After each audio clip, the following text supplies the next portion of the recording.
Hello ನಮಸ್ಕಾರ friends. ಇವತ್ತಿನ class ಬಂದ್ಬಿಟ್ಟು ಏನಪ್ಪಾ ಅಂದ್ರೆ ತಮಗೆ ಲಾಸ್ಟ್ ಕ್ಲಾಸ್ ಅಲ್ಲಿ ಏನು ಎಕ್ಸ್ಪ್ಲೈನ್ ಮಾಡಿದ್ರೆ ಲೇಔಟ್ ಬಗ್ಗೆ ಎಕ್ಸ್ಪ್ಲೈನ್ ಮಾಡಿದ್ದೆ. ಸೊ ಅದೇ ರೀತಿ ಏನಪ್ಪಾ ಅಂದ್ರೆ ಇವತ್ತಿನ ಕ್ಲಾಸ್ ಬಂದ್ಬಿಟ್ಟು ಫಾರ್ಮುಲಾ ಟ್ಯಾಬ್. ಸೊ ಈ ಫಾರ್ಮುಲಾ ಟ್ಯಾಬ್ ಏನಕ್ಕೋಸ್ಕರ ಯೂಸ್ ಆಗುತ್ತೆ ಅಂತಕ್ಕಂಥದ್ದು. ಸೊ ಈ ಫಾರ್ಮುಲಾ ಟ್ಯಾಬ್ ಅಂದ್ರೆ ಏನಪ್ಪಾ ಅಂದ್ರೆ ಟೋಟಲಿ ನೋಡ್ರಿ ಇದರಲ್ಲಿ ಎಷ್ಟು ಡೈಲಾಗ್ ಬಾಕ್ಸ್ ಇದಾವೆ, 1 2 3 4. ಸೊ 4 ಡೈಲಾಗ್ ಬಾಕ್ಸ್ ಗಳು ಏನಾಗಿದಾವಪ್ಪ ಅಂದ್ರೆ ಇದೆ. ಇದರಲ್ಲಿ ಬರ್ತಕ್ಕಂಥದ್ದು ಏನೋ should be function library, defined names, formula editing and calculation. So ಈ ಫಾರ್ಮುಲಾ ಟ್ಯಾಬ್ ಅಂದ್ರೆ ಕಾಮನ್ ಆಗಿ ಫಸ್ಟ್ ಕ್ಲಾಸ್ ಅಲ್ಲಿ ತಮಗೆ ಎಕ್ಸ್ಪ್ಲೈನ್ ಮಾಡಿದ್ದೆ. ಸೊ ಸಮ್ ಅನ್ನು ನಾವು ಯಾವ ರೀತಿ ಕ್ಯಾಲ್ಕುಲೇಟ್ ಮಾಡಬೇಕು, ಆವರೇಜ್ ಅನ್ನ ಯಾವ ರೀತಿ ಮಾಡಬೇಕು, ಅದೇ ರೀತಿ ಬೇರೆ ಡಿಫ್ರೆಂಟ್ ಫಾರ್ಮುಲಾಗಳನ್ನ ಒಂದು 5 to 8 ಅಥವಾ 10 to 15 ಫಾರ್ಮುಲಾಗಳನ್ನ ಇಲ್ಲಿವರೆಗೂ ಎಕ್ಸ್ಪ್ಲೈನ್ ಮಾಡಿದ್ದೀನಿ. ಅದೇ ರೀತಿಯಲ್ಲಿ ಬರ್ತಕ್ಕಂಥದ್ದು ಆಟೋ ಸಮ್ ಇರಬಹುದು. ಸೊ ಆಫ್ಟರ್ ದಟ್ ಏನಪ್ಪಾ ಅಂದ್ರೆ ರೀಸೆಂಟ್ಲಿ ಅಂದ್ರೆ ಕಾಮನ್ ಆಗಿ ಯೂಸ್ ಮಾಡಿರ್ತಕ್ಕಂಥದ್ದು ಫೈನಾನ್ಷಿಯಲ್ ಸೆಕ್ಟರ್ ಇರಬಹುದು. ಈ ರೀತಿ ಏನಪ್ಪ ಫಾರ್ಮುಲಾಗಳು ಬರ್ತಾವಪ್ಪ ಅಂದ್ರೆ ಎಕ್ಸೆಲ್ ಅಲ್ಲಿ 400+ ಫಾರ್ಮುಲಾಗಳು ಬರ್ತವೆ. ಸೊ ರಿಲೇಟೆಡ್ ಏನಪ್ಪಾ ಅಂದ್ರೆ ಅವ್ರವ್ರ ಸಬ್ಜೆಕ್ಟ್ ಏನ್ ಮಾಡ್ತಾರಪ್ಪ ಅಂದ್ರೆ ಅವರು ಯೂಸ್ ಮಾಡ್ತಾರೆ. ಸೊ ಬಂದ್ಬಿಟ್ಟು ಡೇಟ್ ರಿಲೇಟೆಡ್ ಇದೆ, ಅದೇ ರೀತಿ ಟೆಕ್ಸ್ಟ್ ರಿಲೇಟೆಡ್ ಇದೆ. ಸೊ ನೆಕ್ಸ್ಟ್ ಒಂದು ಬಂದ್ಬಿಟ್ಟು ಲುಕ್ಅಪ್ ರಿಲೇಟೆಡ್ ಇದೆ, V lookup, H lookup, or ಏನಪ್ಪಾ ಅಂದ್ರೆ ಬೇರೆ lookup related. So after that ಇದೇ ರೀತಿ ಇರ್ತಕ್ಕಂಥ ಫಾರ್ಮುಲಾಗಳು 400+ ಬರ್ತವೆ. ಸೊ ಅದರಲ್ಲಿ ನಾನು ಸ್ಟಾರ್ಟಿಂಗ್ ಎಕ್ಸೆಲ್ ಅಲ್ಲಿ ಹೇಳಿದ್ದೀನಿ 100+ ಫಾರ್ಮುಲಾಗಳನ್ನ ಹೇಳ್ತೀನಿ ಅಂತ ಹೇಳಿ. ಸೊ ಈ ಇವತ್ತಿನ ಕ್ಲಾಸ್ ಏನಿದೆಯಪ್ಪ ಅಂದ್ರೆ ತಮಗೆ ಬರ್ತಕ್ಕಂಥದ್ದು defined name dialogue box. So ಈ ಫಂಕ್ಷನ್ ಲೈಬ್ರರಿಯಲ್ಲಿ 4 ಫಾರ್ಮುಲಾ, 2 ಫಾರ್ಮುಲಾ ಅಥವಾ 4 ಇನ್ನೂ 3 ಟ್ಯಾಬ್ ಇದ್ದಾವೆ, ಡೇಟಾ, ರಿವ್ಯೂ ಅಂಡ್ ಇದು ಕಂಪ್ಲೀಟ್ ಆದ್ಮೇಲೆ ಏನಪ್ಪಾ ಅಂದ್ರೆ ಎಕ್ಸರ್ಸೈಸ್ ಪ್ಲಸ್ ಫಾರ್ಮುಲಾನ ಮತ್ತೆ ಎಕ್ಸ್ಪ್ಲೈನ್ ಮಾಡುತ್ತೆ. ಇಲ್ಲಿ ಬರ್ತಕ್ಕಂಥದ್ದು ಇವತ್ತಿನ ಕ್ಲಾಸ್ ಏನಪ್ಪಾ ಅಂದ್ರೆ ಓಕೆ, ಡಿಫೈನ್ ನೇಮ್ ಅಲ್ಲಿ ಏನಪ್ಪಾ ಅಂದ್ರೆ ಕ್ಯಾಶುವಲ್ ಆಗಿ ನಾವು ಕ್ಯಾಲ್ಕುಲೇಟ್ ಮಾಡಿದ್ದು ಏನ್ ಮಾಡ್ತಿದೀವಪ್ಪ ಅಂದ್ರೆ ಇಲ್ಲಿ so is equal to sum ಅಂತ ತಗೋತೀವಿ. ಅದೇ ರೀತಿ ನಾನು ನೇಮ್ ಅನ್ನ ತಗೊಂಡ್ಬಾರ್ದು, ಡಿಫೈನ್ ನೇಮ್ ಅಂತ ತಗೋತೀನಿ. ತಗೊಂಡ ತಕ್ಷಣ ಹೆಡ್ಡಿಂಗ್ ಏನಿದೆಯಪ್ಪ ಅಂದ್ರೆ ಕನ್ನಡ ಅಂತ ಇದ್ದಕ್ಕನ್ನ ಏನ್ ಮಾಡ್ತೀನಿ, ಸೆಲೆಕ್ಟ್ ಮಾಡ್ಕೊಂಡ್ಬಿಟ್ಟು ಡೇಟಾನ ಇಲ್ಲಿಂದ ಸೆಲೆಕ್ಟ್ ಮಾಡ್ಕೊಂಡು ಮೊದಲು ಏನಿತ್ತಪ್ಪ ಅಂದ್ರೆ ಪರ್ಟಿಕ್ಯುಲರ್ಲಿ ಒಂದ್ ಸಿಂಗಲ್ ಸೆಲ್ ಇತ್ತು. ಈಗ ಏನ್ ಮಾಡ್ತಾ ಇದೀವಪ್ಪ ಅಂದ್ರೆ ಇದು ಟೋಟಲಿ ಕನ್ನಡ ಸಬ್ಜೆಕ್ಟ್ ಎಷ್ಟು ಇದಾವೆ, ಯಾರ್ಯಾರು ಎಷ್ಟೆಷ್ಟು ತಗೊಂಡಿದ್ದಾರೆ ಅದನ್ನ ತಗೊಂಡ್ಬಿಟ್ಟು ಏನ್ ಮಾಡಿವಪ್ಪ ಅಂದ್ರೆ ತಗೊಳ್ತಾರೆ. Click on okay option.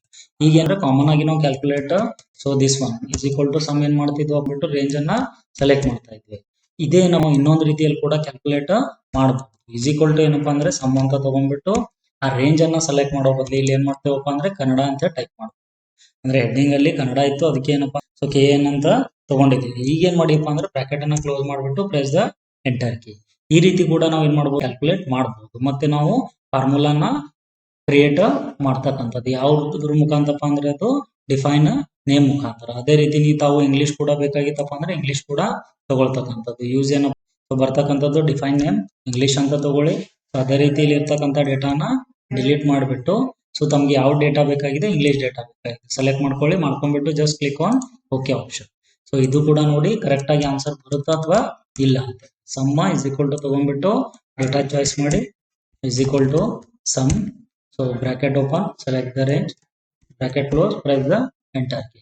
So ಅದೇ ರೀತಿ ನಮಗೆ ಇಂಗ್ಲಿಷ್ ಕೂಡ ತಗೋಬಹುದು. ಇಸ್ ಈಕ್ವಲ್ ಟು ಸಮ್ ಅಂತ ತಗೊಂಡ್ಬಿಟ್ಟು ಇಂಗ್ಲಿಷ್ ಅಲ್ಲಿ ಕೂಡ ತಗೋಬಹುದು. ಜಸ್ಟ್ ಏನಪ್ಪಾ ಅಂದ್ರೆ ಎರಡು ಆಗಿ ತಮಗೆ ಆನ್ಸರ್ ವೆರಿಫಿಕೇಶನ್ ಸಲುವಾಗಿ ಏನಪ್ಪಾ ಅಂದ್ರೆ ನಾನು ಇಲ್ಲಿ ತಗೊಂಡಿದ್ದೀನಿ. ಇಲ್ಲಿ ಟೋಟಲ್ ಕೂಡ ಆಗಿದೆ, ಇದೇ ರೀತಿ ಇಲ್ಲಿ ಕೂಡ ಆಗಿದೆ. ಅದೇ ರೀತಿ ಪರ್ಟಿಕ್ಯುಲರ್ಲಿ ಒಂದು ತಗೋತಿದ್ರೆ ಒಂದು ತಗೋಬಹುದು, ಅಥವಾ ರ್ಯಾಂಡಮ್ಲಿ ಕೂಡ ಸೆಲೆಕ್ಟ್ ಮಾಡ್ತಿದ್ರೆ ರ್ಯಾಂಡಮ್ಲಿ ಕೂಡ ತಗೋಬಹುದು. ಏನಾದ್ರೂ ಒಂದು ನೇಮ್ ಕೊಡಿ ABC ಅಂತ ಹೇಳಿ. ಸೊ ರೇಂಜ್ ಏನಪ್ಪಾ ಅಂದ್ರೆ ತಮ್ಗೆ ಎಲ್ಲಿಂದ ಬೇಕಾಗಿದೆ ಆ ರೇಂಜ್ ಅನ್ನು ಕೂಡ ತಾವು ಏನ್ ಮಾಡ್ತಕ್ಕಂಥದ್ದು. ಎಲ್ಲಿ ರೇಂಜ್ ಬೇಕಾಗಿದೆ, ಇಲ್ಲಿಂದ ಬೇಕಾಗಿದೆ. So just select this one, click on okay option. ಈಗ ನಾವು ಈಕ್ವಲ್ ಟು ಸಮ್ ಅಂತ ತಗೊಂಡ್ಬಿಟ್ಟು ಇಲ್ಲಿ ಯೂಸ್ ಇನ್ ಫಾರ್ಮುಲಾ ಇದೆ, ಎಷ್ಟು ನೀವು ಕ್ರಿಯೇಟ್ ಮಾಡಿದ್ದೀರಾ ಅಷ್ಟೇ ಇಲ್ಲಿ ಫಾರ್ಮುಲಾ ಅಲ್ಲಿ ಬರುತ್ತೆ. ABC ಅಂತ ತಗೊಳ್ಳಿ, ಪ್ರೆಸ್ ದ ಎಂಟರ್ ಕೀ. 688. ಈ ರೀತಿ ನಾವು ಏನ್ ಮಾಡಿ ಡಿಫೈನ್ ನೇಮ್ ಅಂತಕ್ಕಂಥದನ್ನ ಯೂಸ್ ಮಾಡಬಹುದು. ಸೊ ಅದೇ ರೀತಿ ಏನು ನೆಕ್ಸ್ಟ್ ಒಂದು ಬರ್ತಕ್ಕಂಥದ್ದು ಇಲ್ಲಿ ನೇಮ್ ಮ್ಯಾನೇಜರ್. ಇದು ಎದಕ್ಕೋಸ್ಕರ ಯೂಸ್ ಆಗತ್ತಪ್ಪ ಅಂದ್ರೆ ಅಲ್ಲಿ ನೀವು ಎಷ್ಟು ಕ್ರಿಯೇಟ್ ಮಾಡಿದೀರಾ ಅದು ಏನಾಗಿ ಬರ್ತಕ್ಕಂಥದ್ದು ತೋರಿಸುತ್ತೆ ತಮಗೆ. 1 ಇರ್ಬೋದು, 2 ಇರ್ಬೋದು, ಅಥವಾ 3 ಇರ್ಬೋದು, ಅಥವಾ ಕಂಟಿನ್ಯೂ ಸೋ ಆನ್ ಎಷ್ಟು ಹಾಕಿರಲ್ಲ. ಮತ್ತೆ ಅದ್ರ ಜೊತೆಗೆ ಯಾವ್ದು ಕೂಡ ಕ್ರಿಯೇಟ್ ಮಾಡ್ತಿದ್ರೆ ಹೊಸದ್ ಕೂಡ ಏನ್ ಮಾಡಬಹುದು, ಕ್ರಿಯೇಟ್ ಮಾಡಬಹುದು. ಮ್ಯಾಥ್ಸ್ ಅಂತ ಕೊಡ್ತೀನಿ ನೇಮ್. ಸೊ ರೇಂಜ್ ಅನ್ನ ಸೆಲೆಕ್ಟ್ ಮಾಡ್ಕೊಳ್ರಿ, ಸೆಲೆಕ್ಟ್ ಮಾಡ್ಬಿಟ್ಟು ತಗೊಂಡ್ಬಿಟ್ಟು just click on okay option. ಏನಾಯ್ತು, ಮ್ಯಾಥ್ ಕೂಡ ಆಡ್ ಆಗಿದೆ. ಈಗ ಮತ್ತೆ ಎಡಿಟ್ ಮಾಡ್ತಿದ್ರೆ ಎಡಿಟ್ ಕೂಡ ಮಾಡಬಹುದು. ಸೊ ರೇಂಜ್ ಏನಾದ್ರು ಚೇಂಜ್ ಮಾಡ್ತಿದ್ರೆ ಚೇಂಜ್ ಕೂಡ ಮಾಡ್ತಕ್ಕಂಥದ್ದು, ಅಥವಾ ಅದೇ ರೀತಿ ಡಿಲೀಟ್ ಮಾಡ್ತಿದ್ರೆ ಡಿಲೀಟ್ ಕೂಡ ಮಾಡಬಹುದು. Just click on delete option, delete ಆಗುತ್ತೆ. ಈಗ ಉಳಿದ ಎಷ್ಟಪ್ಪ ಅಂದ್ರೆ ಇಂಗ್ಲಿಷ್, ಕನ್ನಡ, ಮ್ಯಾಥ್ಸ್. ಈ ರೀತಿ ನೇಮ್ ಮ್ಯಾನೇಜರ್ ಯೂಸ್ ಆಗುತ್ತೆ. ಸೊ ಅದೇ ರೀತಿ ಅಂದ್ರೆ ಎಷ್ಟು ಫಾರ್ಮುಲಾ ಉಳಿದಿದ್ದಾವೆ ಅದು ಕೂಡ ಏನಪ್ಪಾ ಅಂದ್ರೆ ಇಲ್ಲಿ ಶೋ ಮಾಡುತ್ತೆ ನಮಗೆ. ನೆಕ್ಸ್ಟ್ ಒಂದು ಬರ್ತಕ್ಕಂಥದ್ದು ಏನಪ್ಪಾ ಅಂದ್ರೆ ತಮಗೆ ಇಲ್ಲಿ ಕ್ರಿಯೇಟ್ ಲಿಂಕ್ ಏನಿದೆಯಪ್ಪ ಅಂದ್ರೆ create from selection. Create from selection ಇದು ಎದಕ್ಕೋಸ್ಕರ ಯೂಸ್ ಆಗುತ್ತೆ ಅಂತಕ್ಕಂಥದ್ದು ನೋಡ್ಕೊಳ್ಳಿ. ಕ್ರಿಯೇಟ್ ಫ್ರಮ್ ಸೆಲೆಕ್ಷನ್ ಅಂದ್ರೆ ಕ್ರಿಯೇಟ್ ಫ್ರಮ್ ಸೆಲೆಕ್ಷನ್ ಅಲ್ಲಿ ಇಲ್ಲಿ ಇರ್ತಕ್ಕಂಥ ಡೇಟಾನ ಸೆಲೆಕ್ಟ್ ಮಾಡ್ಕೊಳ್ಳಿ, ಮಾಡ್ಕೊಂಡ್ಬಿಟ್ಟು ಕ್ರಿಯೇಟ್ ಫ್ರಮ್ ಸೆಲೆಕ್ಷನ್ ಇದ್ರ ಮೇಲೆ ಕ್ಲಿಕ್ ಮಾಡಿ ಟಾಪ್ ಬರುತ್ತೆ ಮತ್ತೆ ಲೆಫ್ಟ್ ಕಾಲಮ್ ಟಾಪ್ ರೋ ಅಂದ್ರೆ first one, after that left column ಅಂದ್ರೆ ಈ ಕಡೆ ಇರ್ತಕ್ಕಂಥ. So click on top row, just click on okay option. ಅಂದ್ರೆ ನೇಮ್ ಮ್ಯಾನೇಜರ್ ಅಲ್ಲಿ ಚೆಕ್ ಮಾಡಿ, ಇಂಗ್ಲಿಷ್ ಇದೆ, ಹಿಂದಿ ಇದೆ, ಕನ್ನಡ ಇದೆ, ಮ್ಯಾಥ್ಸ್ ಇದೆ, ನೇಮ್ ಇದೆ. It should be created automatically, ಅಂದ್ರೆ ನಾವು ರೇಂಜ್ ಅನ್ನ ಸೆಲೆಕ್ಟ್ ಮಾಡ್ಲಾರ್ದೇನೆ ಹೆಡ್ಡಿಂಗ್ ಏನೇನಿದೆ ಅದೆಲ್ಲ ಕೂಡ ಏನಾಗಿದೆ ಸೆಲೆಕ್ಟ್ ಆಗಿದೆ. ಇಲ್ಲಿ ಕೂಡ ತಾವೇನಪ್ಪ ಅಂದ್ರೆ ಸಮ್ ಸಲುವಾಗಿ ಅಥವಾ ಬೇರೆ ಸಲುವಾಗಿ ಸಪೋಸ್ ಏನ್ ಮಾಡ್ತೇನೆ ಪೋಲ್ಟು ಅಂತ ಟೈಪ್ ಮಾಡಿ ಏನ್ ಮಾಡ್ತೀನಿ ಇಲ್ಲಿ ಕನ್ನಡ ಅಂತ ನಾನು ಟೈಪ್ ಮಾಡ್ತೀನಿ. ಸೊ ಕನ್ನಡ ಅಂತ ಟೈಪ್ ಮಾಡಿದ ತಕ್ಷಣ ಏನಾಗುತ್ತೆ ಇಲ್ಲಿ ಇದು ಪೂರ್ತಿ ಏನಾಗುತ್ತಪ್ಪ ಅಂದ್ರೆ ಸೆಲೆಕ್ಟ್ ಆಗುತ್ತೆ. ಅದೇ ರೀತಿ ಬೇರೆ ಏನಾದರೂ ತಗೊಂಡಿದ್ರೆ ಸೊ ಸೇಮ್ ಪ್ರೊಸೀಜರ್ ಮತ್ತೆ select this one, delete is equal to name ಅಂತ ಟೈಪ್ ಮಾಡಿ. ನೇಮ್ ಅಂತ ಟೈಪ್ ಮಾಡಿದ ತಕ್ಷಣ ಇಲ್ಲಿ ನೋಡ್ರಿ ನೇಮ್ ಕಾಲಮ್ ಏನಿದೆ ಅದೇನೋ ಇಲ್ಲಿ ಸೆಲೆಕ್ಟ್ ಆಗ್ತಾ ಇದೆ. ಇದು ಬಂದ್ಬಿಟ್ಟು ಈಗ ರೋ ಅಂತಕ್ಕಂಥದ್ದು. ಸೊ ಅದೇ ರೀತಿ ಕಾಲಮ್ ಕೂಡ ನೀವು ತೋತಿದ್ರೆ ಏನಂತ ಡಿಲೀಟ್ ಮಾಡಿ ಮತ್ತೆ ಮ್ಯಾನೇಜ್ ಹೋಗಿ so select this one, select all. ಇದು ಕೂಡ ಸಮ್ ಮಾಡಬಹುದು ನೋಡಿ, ಏನಪ್ಪಾ ಅಂದ್ರೆ just is equal to sum bracket open Kannada bracket close, press the enter. So once again it will shows the answer, ಮತ್ತೆ ಆನ್ಸರ್ ಕೂಡ ತೋರಿಸುತ್ತೆ. ಇದು ಬಂದ್ಬಿಟ್ಟು ಕ್ರಿಯೇಟ್ ಸೆಲೆಕ್ಷನ್ ಇದರದೈತಪ್ಪ ಅಂದ್ರೆ ಟಾಪ್ ರೋ ಐತೆ. ಸೊ ಅದೇ ರೀತಿ ಕಾಲಮ್ ಕೂಡ ತಮಗೆ ಬೇಕಾಗಿದ್ರೆ ಮತ್ತೆ ಸೆಲೆಕ್ಟ್ ಮಾಡ್ಕೊಳ್ಳಿ, ಮತ್ತೆ ಅದೇ ನೇಮ್ ಮ್ಯಾನೇಜರ್ ಮೇಲೆ ಕ್ಲಿಕ್ ಮಾಡಿಬಿಟ್ಟು first delete the data all data delete ಮಾಡಿಬಿಟ್ಟು ಕ್ಲೋಸ್ ಮಾಡಿ. So once again go to create from selection, top row ಇದ್ದಿದ್ದು ಅನ್ಟಿಕ್ ಮಾಡಿ.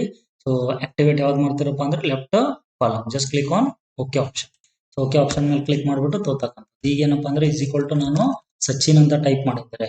ಈಗ ಏನಾಗುತ್ತೆ will show select the total data of Sachin. ಇದನ್ನು ಕೂಡ ತಾವು ಸಮ್ಮಲ್ಲಿ ಕೂಡ ಯೂಸ್ ಮಾಡಬಹುದು. ರೋ ವೈಸ್ ಏನಾಗುತ್ತೆ ಬರ್ತಕ್ಕಂಥ ಸಮ್ ಅಂತ ತಗೊಳ್ಳಿ, ಅದಾದ್ಮೇಲೆ ಸಚಿನ್ ಅಂತ ಟೈಪ್ ಬ್ರಾಕೆಟ್ ಕ್ಲೋಸ್ ಮಾಡಿಬಿಟ್ಟು ಎಂಟರ್.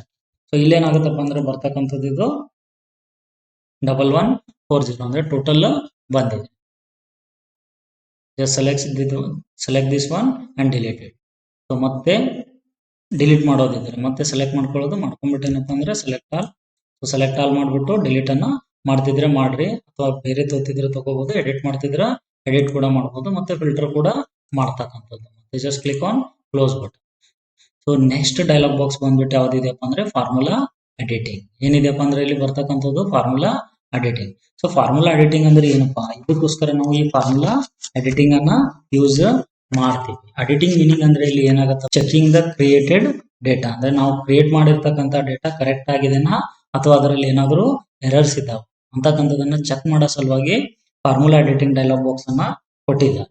ಸೊ ಫಸ್ಟ್ ಒನ್ ಬಂದ್ಬಿಟ್ಟು ಫಾರ್ಮುಲಾ ಎಡಿಟಿಂಗ್ ಡೈಲಾಗ್ ಬಾಕ್ಸ್ ಅಲ್ಲಿ ಫಸ್ಟ್ ಒನ್ ಬರ್ತಕ್ಕಂಥದ್ದು ಏನಪ್ಪಾ ಅಂದ್ರೆ ನಮಗೆ ಟ್ರೇಸ್ ಪ್ರೆಸಿಡೆನ್ಸ್. ಇದು ಎದಕ್ಕೋಸ್ಕರ ಯೂಸ್ ಆಗುತ್ತೆ ಅಂದ್ರೆ ನಂದು ಟೋಟಲ್ ವ್ಯಾಲ್ಯೂ ಎಲ್ಲಿ ಬಂದಿದೆ ಇದ್ರ ಮೇಲೆ ಕ್ಲಿಕ್ ಮಾಡ್ತೇನೆ. ಕ್ಲಿಕ್ ಮಾಡಿದ ತಕ್ಷಣ ಅಂದ್ರೆ ಈ ಟೋಟಲ್ ಆನ್ಸರ್ ಎಲ್ಲಿಂದ ಬಂದಿದೆ, ಯಾವ ಸೆಲ್ ಗಳಿಂದ ಬಂದಿದೆ ಅದು ಏನಲ್ಲಿ ಶೋ ಮಾಡುತ್ತೆ. ಇದು ಬಂದ್ಬಿಟ್ಟು ಏನಪ್ಪಾ ಅಂದ್ರೆ ಟ್ರೇಸ್ ಪ್ರೆಸಿಡೆಂಟ್ ಇದೆ ಅಂತ ಪ್ರೆಸಿಡೆಂಟ್ಸ್. ಸೊ ಇದೇ ಅಂತಿಲ್ಲ, ಬೇರೆ ಕಡೆ ಕೂಡ ತಾವು ಏನಾದ್ರು ಟೋಟಲ್ ಮಾಡಿದ್ರಿ ಕೆಳಗಡೆ ಕೂಡ. ಸೊ 10 ಆಫ್ಟರ್ ದಟ್ 20 30 ಇದನ್ನ ಎಲ್ಲೋ ಬೇರೆ ಕಡೆ ಏನಪ್ಪಾ ಅಂದ್ರೆ ಟೋಟಲ್ ಮಾಡಿ. So is equal to so just click here this one. So after that ಏನಪ್ಪಾ ಅಂದ್ರೆ plus, after that this one plus, so next this one and plus, press the last plus ಅನ್ನ ತೆಗೆದ್ಬಿಟ್ಟು ಎಂಟರ್ ಕೀ ಅನ್ನ press ಮಾಡಿ. ಇಲ್ಲೇನಾದ್ರು 60 answer ಬಂದಿದೆ total ಮಾಡ್ಬಿಟ್ಟು ಇದ್ರ ಮೇಲೆ ಕ್ಲಿಕ್ ಮಾಡಿ. ಇವು ಮೂರನ್ನ ಆಡ್ ಮಾಡ್ಬಿಟ್ಟು ಏನಾಗಿದೆ ದಿಸ್ ಒನ್ ಆನ್ಸರ್ ಬಂದಿದೆ ಅಂತ ಏನ್ ಮಾಡುತ್ತದು ಫಸ್ಟ್ ಒನ್ ನ ಇರ್ತಕ್ಕಂಥ ಟ್ರೇಸ್ ಪ್ರೆಸಿಡೆಂಟ್ಸ್ ಅಂತಕ್ಕಂಥದ್ದು ತೋರಿಸುತ್ತೆ. ಸೊ ನೆಕ್ಸ್ಟ್ ಒನ್ ಏನಿದೆಪ್ಪ ಅಂದ್ರೆ ಇದು ಆಕ್ಚುಲಿ ಏನಪ್ಪ ಅಂತಕ್ಕಂಥದ್ದು ಇವೆರಡು ಟ್ರೇಸ್ ಡಿಪೆಂಡೆನ್ಸ್. ಸೊ ಇದು ಏನಕ್ಕೋಸ್ಕರ ಯೂಸ್ ಇದೆ, ಇದ್ರದ್ದು ಅಪೋಸಿಟ್ ಕೆಲಸ ಮಾಡುತ್ತೆ. ಅಂದ್ರೆ ಇದು ಆನ್ಸರ್ ಎಲ್ಲಿಂದ ಬಂದಿದೆ ಅಂತಕ್ಕಂಥ ಇದು ತೋರಿಸುತ್ತೆ. ಅದೇ ರೀತಿ ಇದು ಫಾರ್ಮುಲಾ ಈ ಆನ್ಸರ್ ಇವೇನ್ ಸೆಲ್ ಒಳಗಿರ್ತಕ್ಕಂಥ ಡೇಟಾ ಅಥವಾ ಈ ಫಾರ್ಮುಲಾ ಇದ್ರ ಮೇಲೆ ನೋಡಿ ಡೈರೆಕ್ಟ್ಲಿ ಕ್ಲಿಕ್ ಮಾಡೋಣ ಇದು ಬರುತ್ತೆ. ರಿಮೂವ್ ಎರರ್ಸ್ ಅಂದ್ರೆ ಹೋಗುತ್ತೆ, ಇದ್ರ ಮೇಲೆ ಕ್ಲಿಕ್ ಮಾಡಿದ್ರೆ ಬರಂಗಿಲ್ಲ. ಇದು ಡಾಟಾ ಈ ಸೆಲ್ ಅಲ್ಲಿ ಇರ್ತಕ್ಕಂಥ ಡೇಟಾ ಎಲ್ಲಿ ಯೂಸ್ ಆಗಿದೆ ಅಂತ ಅಂದ್ರೆ ಈ ವ್ಯಾಲ್ಯೂ ಎಲ್ಲಿ ಯೂಸ್ ಆಗಿದೆ ಅಂತಕ್ಕಂಥದ್ದು ಏನ್ ಮಾಡುತ್ತೆ ತೋರಿಸುತ್ತೆ. ಸಪೋಸ್ ನಾನು ಇಲ್ಲಿ ಕ್ಲಿಕ್ ಮಾಡ್ತೇನೆ ನೋಡ್ಕೊಳ್ಳಿ, ಇದು ಏನಾಗಿದೆ 1 2 3. ಸೊ ದಿಸ್ ಅಂದ್ರೆ ಈ ಮೂರು ಸೆಲ್ಗಳು ಏನಾಗಿದೆವಪ್ಪ ಅಂದ್ರೆ ಇದರಲ್ಲಿ ಯೂಸ್ ಆಗಿದೆ ಅಂತಕ್ಕಂಥದ್ದು ಏನೋ ತೋರಿಸ್ಕೊಳ್ಳುತ್ತೆ. ಅಂದ್ರೆ ಇಲ್ಲೇನಾಗಂದು ಟೋಟಲ್ ಫಾರ್ಮುಲಾ ಇರ್ತಕ್ಕಂಥದ್ದು ಯಾವ ರೀತಿ ಬಂತು ಆನ್ಸರ್ ಅಂತ ಇದು ತೋರಿಸುತ್ತೆ ಫಸ್ಟ್ ಒನ್. ಅದೇ ರೀತಿ ಏನಾಗುತ್ತೆ ಅಪೋಸಿಟ್ ಏನ್ ಮಾಡುತ್ತಪ್ಪ ಅಂದ್ರೆ ಇದು ವರ್ಕ್ ಮಾಡುತ್ತೆ. ಜಸ್ಟ್ ಕ್ಲಿಕ್ ಹಿಯರ್, ಕ್ಲಿಕ್ ಮಾಡ್ಬಿಟ್ಟು ಇದ್ರ ಮೇಲೆ ಕ್ಲಿಕ್ ಮಾಡಿ ಮತ್ತೆ ರಿಮೂವ್ ಎರರ್ಸ್. ಸ್ವಲ್ಪ ಕನ್ಫ್ಯೂಸ್ ಆಗಿದ್ರೆ ಆಗ್ಬಹುದು. ಇದರಲ್ಲಿ ಏನಪ್ಪಾ ಅಂದ್ರೆ trace presidents and trace dependence. Total value ಅಂದ್ರೆ ನಿಮ್ದು ಟೋಟಲ್ ಸಮ್ ಮಾಡಿರ್ತಕ್ಕಂಥದ್ದು ಟೋಟಲ್ ಎಲ್ಲಾ ಸೆಲ್ ಗಳನ್ನ ತೋರಿಸುತ್ತೆ. ನಿಮ್ ಪರ್ಟಿಕ್ಯುಲರ್ಲಿ ಸಿಂಗಲ್ ಸೆಲ್ ಕೂಡ ಬೇಕಾಗಿತ್ತಪ್ಪ ಎಲ್ಲಿ ಯೂಸ್ ಆಗಿದೆ ಅಂತ, ಈ ಸೆಲ್ ಎಲ್ಲಿ ಯೂಸ್ ಆಗಿದೆ ಅಂತ ಕ್ಲಿಕ್ ಮಾಡಿದ್ರೆ ಏನಾಗುತ್ತೆ, ಇದು ತೋರಿಸುತ್ತೆ. ಇದರಿಂದ ಇದು ಆನ್ಸರ್ ಬಂದಿದೆ ಅಂತಕ್ಕಂಥದ್ದು. So click on remove arrows. So next one ಏನಪ್ಪಾ ಅಂದ್ರೆ ಶೋ ಫಾರ್ಮುಲಾ ಇದೆ. ಇದರ ಮೇಲೆ ಕ್ಲಿಕ್ ಮಾಡಿದ ತಕ್ಷಣ ನಿಮ್ದು ಟೋಟಲಿ ಈ ಶೀಟ್ ಅಲ್ಲಿ ಎಷ್ಟು ಫಾರ್ಮುಲಾ ಇದಾವೆ ಅಷ್ಟು ಫಾರ್ಮುಲಾಗಳು ಏನ್ ಮಾಡೋದು, ಶೋ ಮಾಡುತ್ತೆ. ಎಲ್ಲೆಲ್ಲಿ ತಾವು ಯಾವ ರೀತಿ ಪ್ಲಸ್ ಅನ್ನ ಮಾಡಿದಿರಿ ಅಂತಕ್ಕಂಥದ್ದು ಫಾರ್ಮುಲಾನ ತೋರಿಸುತ್ತೆ. ನೆಕ್ಸ್ಟ್ ಒನ್ ಬರ್ತಕ್ಕಂಥದ್ದು ಏನಿದೆಯಪ್ಪ ಅಂದ್ರೆ ಎರರ್ ಚೆಕಿಂಗ್. ಎರರ್ ಚೆಕಿಂಗ್ ಅಂದ್ರೆ ಏನಪ್ಪಾ ಅಂದ್ರೆ ಮತ್ತೆ ಅಪ್ಲೋಡ್ ಮಾಡ್ಕೊಳ್ಳಿ ಅಥವಾ ಅದರ ಮೇಲೆ ಕ್ಲಿಕ್ ಮಾಡಿ ಆಟೋಮೆಟಿಕ್ ಆಗಿ ಹೋಗುತ್ತೆ. ಅಂದ್ರೆ ಇದರಲ್ಲಿ ಏನಾದ್ರು ಎರರ್ ಇದ್ರೆ ತೋರಿಸುತ್ತೆ. ಸಪೋಸ್ ಏನಪ್ಪಾ ಅಂದ್ರೆ ಈಗ ಇದು ಟೋಟಲ್ ಇದೆ, ಅಥವಾ ಏನಪ್ಪಾ ಅಂದ್ರೆ ಇಲ್ಲಿ ಡೇಟಾ ಕೂಡ ತಗೊಳ್ಳಿ. ಸೊ ಈ ಟೋಟಲ್ ಇರ್ತಕ್ಕಂಥದ್ದಲ್ಲಿ ನಾನು ನಂಬರ್ ಗಳನ್ನ ಎಂಟ್ರಿ ಮಾಡಿದ್ದೀನಿ, ಇಲ್ಲಿ ಒಂದು ಟೆಕ್ಸ್ಟ್ ಅನ್ನ ಎಂಟ್ರಿ ಮಾಡ್ಬಿಟ್ಟು ಎಂಟರ್ ಹೊಡಿತೀನಿ. ಈಗ ಏನಾಯ್ತಪ್ಪ ಅಂದ್ರೆ ಇಲ್ಲಿ ಎರರ್ ಮಾಡ್ತೀನಿ. ಏನಕ್ಕೆ ಸಮ್ ಮಾಡಿರ್ತಕ್ಕಂಥದ್ದು ಏನಾಗಿದೆ, ರಾಂಗ್ ಆಗಿದೆ. ಏನಾಗಿದೆ, ಅದು ರಾಂಗ್ ಆಗಿದೆ ಅಂತಕ್ಕಂಥದ್ದು. ಎರರ್ ಚೆಕ್ ಮೇಲೆ ಕ್ಲಿಕ್ ಮಾಡಿದ ತಕ್ಷಣ ನೋಡಿ ಎರರ್ ಏನ್ ತೋರಿಸ್ತಾ ಇದೆಯಪ್ಪ ಅಂದ್ರೆ S12 plus S13 plus a value used in the formula is of a wrong data type. ಇಲ್ಲಿ ರಾಂಗ್ ಡೇಟಾ ಟೈಪ್ ಅಂತ ನಂಬರ್ ಇದೆ, ಇನ್ನೊಂದು ಏನಿದೆಪ್ಪ ಅಂದ್ರೆ ಟೆಕ್ಸ್ಟ್ ಇದೆ. ಅದಕ್ಕೋಸ್ಕರ ಏನಾಗ್ತಾ ಇದೆಯಪ್ಪ ಅಂದ್ರೆ ಇಲ್ಲಿ ಎರರ್ ಇದೆ ಅಂತ ತೋರಿಸ್ತಾ ಇದೆ.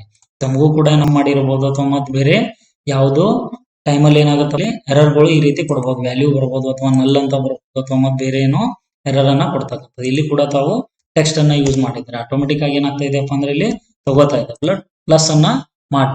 ಇದೇ ರೀತಿ ಏನಪ್ಪಾ ಅಂದ್ರೆ ತಾವು ಇಲ್ಲಿ ಕೂಡ ತಗೊಳ್ಬಹುದು. ಏನಪ್ಪಾ ಇಲ್ಲಿ ಇರ್ತಕ್ಕಂಥದ್ದು ಡೇಟಾ ಸಮ್ ಮಾಡಿದೀವಿ. ಸೊ ಇದರಲ್ಲಿ ಏನಪ್ಪ ಡಿಲೀಟ್ ಮಾಡಿಬಿಟ್ಟು is equal to, so select this one, after that plus, so once again plus ಬರ್ತಾ ಇಲ್ಲ, ಕೈಲಿಂದ ಟೈಪ್ ಮಾಡ್ತಾ ಇದ್ದೀನಿ, ಪ್ರೆಸ್ ದ ಎಂಟರ್. ಸೊ ಈಗ ಇಲ್ಲಿ ನಾನು ಏನ್ ಮಾಡ್ತೀನಪ್ಪ ಅಂದ್ರೆ ಡೇಟಾನ ಕೊಡ್ತೀನಿ, ಏನ ಕೊಡ್ರಿ ಅಥವಾ ಏನು ಬೇರೆ ಯಾವುದೇ ಲೆಟರ್ ಕೂಡ ಏನ್ ಮಾಡಬಹುದಪ್ಪ ಅಂದ್ರೆ ತಾವು ಕೊಡ್ತಕ್ಕಂಥ ಪ್ರೆಸ್ ಎಂಟರ್. ಯಾವಾಗ ಏನಾಗ ಎರರ್, ಸೊ ಎಷ್ಟು ಎರರ್ ಇದಾವೆ ಅಂತಕ್ಕಂಥದ್ದು ಏನ್ ಮಾಡುತ್ತಪ್ಪ ಅಂದ್ರೆ ತೋರಿಸುತ್ತೆ. ನೆಕ್ಸ್ಟ್ ಎರರ್ ಎಲ್ಲಿದೆಪ್ಪ ಅಂದ್ರೆ previous and after that next ಎಷ್ಟು ಎರರ್ ಇದಾವೆ ಅಷ್ಟು ಎರರ್ಗಳು ಏನ್ ಮಾಡುತ್ತೆ ತೋರಿಸುತ್ತೆ. ಸೊ ಇದು ಬಂದ್ಬಿಟ್ಟು ಏನಪ್ಪಾ ಅಂದ್ರೆ ಎರರ್ ಚೆಕಿಂಗ್ ಆಯ್ತು. ನೆಕ್ಸ್ಟ್ ಬಂದ್ಬಿಟ್ಟು ಏನಿದೆಪ್ಪ ಅಂದ್ರೆ ಇವಾಲ್ಯುವೇಟ್ ಫಾರ್ಮುಲಾ. ಇದು ಏನಕ್ಕೋಸ್ಕರ ಯೂಸ್ ಆಗುತ್ತೆ ಅಂತ ಜಸ್ಟ್ ಕ್ಲಿಕ್ ದೇರ್, ಅಂದ್ರೆ ನಿಮ್ ಫಾರ್ಮುಲಾ ಯಾವ ರೀತಿ ತಾವು ಆಡ್ ಮಾಡಿದ್ರೆ ನಮ್ ಕರ್ಸರ್ ಇಲ್ಲಿದೆ ಅದಕ್ಕೋಸ್ಕರ ಇದು ತೋರಿಸ್ತಾ ಇದೆ. ಸೊ ಅಥವಾ ನಿಮ್ ಕರ್ಸರ್ ಏನಪ್ಪಾ ಅಂದ್ರೆ ಮೌಸ್ ಕರ್ಸರ್ ಬಂದ್ಬಿಟ್ಟು ಸೊ ಫಸ್ಟ್ ಇದ್ರ ಮೇಲೆ ಇರ್ತಿತ್ತು ಅಂದ್ರೆ ಅವಾಗ ಏನಪ್ಪಾ ಅಂದ್ರೆ ಕ್ಲಿಕ್ ಆನ್ ಇವಾಲ್ಯುವೇಟ್ ಫಾರ್ಮುಲಾ ಅಂತಕ್ಕಂಥದ್ದು. ಸೊ ಸಮ್ ಮೇಲೆ sum is equal to sum after that B2 and G2 ಈ ರೀತಿ ಏನಪ್ಪಾ ಅಂದ್ರೆ ಇದು ಇವಾಲ್ಯುವೇಟ್ ಆಗಿದೆ. ಅಂದ್ರೆ ಆನ್ಸರ್ ಬಂದ್ಬಿಟ್ಟು ಎಷ್ಟಿದೆಪ್ಪ ಅಂದ್ರೆ 570. ಇದನ್ನ ಏನ್ ಮಾಡುತ್ತಪ್ಪ ಅಂದ್ರೆ ನಿಮಗೆ ತೋರಿಸುತ್ತೆ. ಇಲ್ಲಿ ಕೂಡ ತಾವು ನೋಡ್ಕೋಬಹುದು ಇದು 60 ಅಂತಕ್ಕಂಥದ್ದು ಯಾವ ರೀತಿ ಬಂದಿದೆ ಅಂತಕ್ಕಂಥದ್ದು. ಅದ್ರ ಮೇಲೆ ಕ್ಲಿಕ್ ಮಾಡಿ ಕರ್ಸರ್ ಇವಾಲ್ಯುವೇಟ್ ಮಾಡಿದ ತಕ್ಷಣ ಏನಾಗುತ್ತೆ ತೋರಿಸುತ್ತೆ. ಓಕೆ, ಇದು ಬಂದ್ಬಿಟ್ಟು ಏನಂತಪ್ಪ ಅಂದ್ರೆ ತಮಗೆ ಫಾರ್ಮುಲಾ ಎಡಿಟಿಂಗ್. ಸೊ ಇವತ್ತಿನ ಕ್ಲಾಸ್ ಬಂದ್ಬಿಟ್ಟು ತಮಗೆ ಫಾರ್ಮುಲಾ ಟ್ಯಾಬ್ ಅಲ್ಲಿ ಇರ್ತಕ್ಕಂಥ ಒಂದು dialogue box defined names and another one should be formula editing. So total ಏನಪ್ಪಾ ಅಂದ್ರೆ 2 ಡೈಲಾಗ್ ಬಾಕ್ಸ್ ಗಳನ್ನ ಹೇಳಿದ್ದೀನಿ. ನೆಕ್ಸ್ಟ್ ಕ್ಲಾಸ್ ಅಲ್ಲಿ ತಮಗೆ ವಾಚ್ ವಿಂಡೋ ಅಂಡ್ ಕ್ಯಾಲ್ಕುಲೇಷನ್ ಇವೆರಡನ್ನ ಏನ್ ಮಾಡ್ತೀನಿ ಎಕ್ಸ್ಪ್ಲೇನ್ ಮಾಡ್ತೀನಿ. ಓಕೆ, ಯಾರಾದ್ರೂ ನಮ್ಮ ಚಾನಲ್ ಅನ್ನ ಹೊಸದಾಗಿ ನೋಡ್ತಾ ಇದ್ರೆ ಲೈಕ್ ಮಾಡಿ, ಕಮೆಂಟ್ ಮಾಡಿ, ಅದೇ ರೀತಿ ನಿಮ್ ಫ್ರೆಂಡ್ಸ್ ಹತ್ರ ಶೇರ್ ಮಾಡಿ, ಸಬ್ಸ್ಕ್ರೈಬ್ ಮಾಡಿ. Thank you friends.